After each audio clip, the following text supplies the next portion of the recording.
No nii, ja viimane kruvi ongi sees.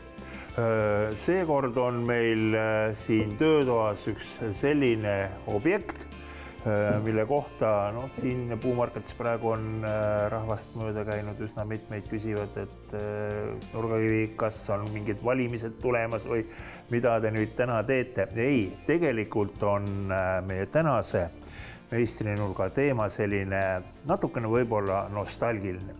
Tegu on nimelt postkastiga ja ma usun, et paljudes peredes, paljude talude väravates on veel sellised vanad puidust postkastid olemas ja selle meisterdamisega või selle toimetusega ma tegelikult kutsun teid, kallid inimesed, natukene üles, et kui teil on peres selline olemas, siis selle kindlasti tegi teie isa, vanaisa, võib-olla vanaisa ja kui tema aeg saab otsa, siis ei tasu teda ilmtingimata mitte jaanitulle visata, vaid kui vana enam parandada ei saa, siis võib-olla tõesti läheb ta sinna jaanitulle, see on püha paik, aga tehke muus ja samasugune.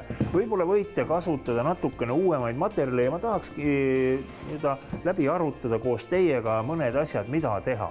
Üks asi tehniliselt, millele tähelepanu ma tahaksin pöörata. Kui te teete ja kasutate sellist liimpuitu, siis te peate kasutama hästi korralikku kuiva puitu.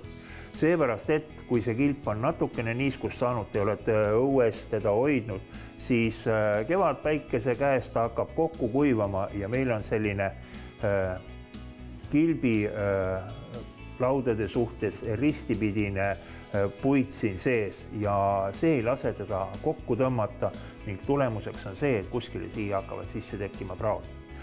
Kui ta on korralikus kuivast puidust, satub väliskeskkonda, ei ta siis enam päikest karda ja prao tekkimine on praktiliselt võimatu.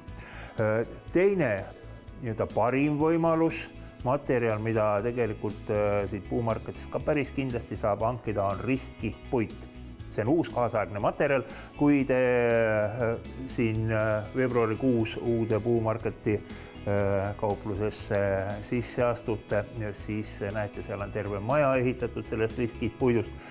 Väga vastupidav materjal, tänapäeval ehitatakse nendest palju puitmaju ja see sobib ka suurepäraselt niisuguse asja tegemiseks. Ta on nagu omamoodi vineer, aga paksudest kihtidest ja ta on väga kuju ja mahu püsiv. Milliseid kruvisid kasutada? Loomulikult selliseid kruvisid, mis sobivad välistingimustesse ja te juba teate, et kui siin nurgakivis me mingit kruve kasutame, siis nad on ikka sellise rohelise kaanega karbi sees. Seekord, nagu nägite, me eriti palju naela ei löönud, kruvi ei keeranud.